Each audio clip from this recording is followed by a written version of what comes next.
Hello friends. In this lecture we will discuss one important problem of mathematics which is from the topic triangles.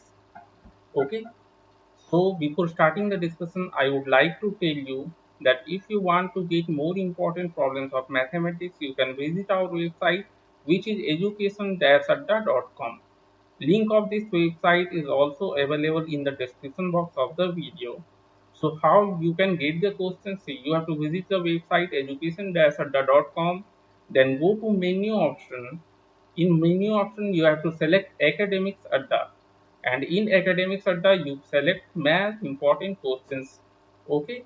One more thing, all these questions are also available in the form of videos on our YouTube channel, and the playlist is titled as Math Important Questions.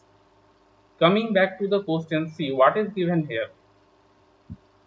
An isosceles triangle has base angles which is twice the number of degrees as the third angles.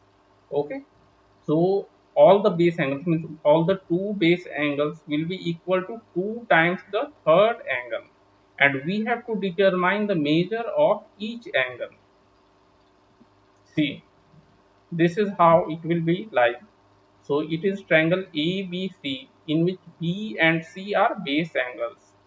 Okay, where angle B will be equal to angle C, and it is given that base angles are 2 times of the third angle. So we are assuming that third angle is x degree. So base angles will be 2x. Okay, each base angle will be 2x. Now we know by the property of a triangle that sum of angles of a triangle is 180 degree. So adding all these angles, we will get angle A plus B plus C equal to 180 degree. So angle A is x, B is 2x, and angle C is 2x.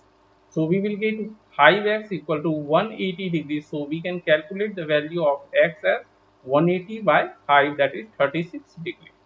Now we have got the value of x, but we have to find each angle, okay? Measure of each angle. So measure of angles are angle A, that is third angle, equal to x equal to 36 degree. Base angles will be equal to angle B equal to angle C equal to 2 times x equal to 2 into 36 degree, that is 72 degree. Okay friends. So in this lecture we have discussed one important problem of mathematics. Okay. Thank you.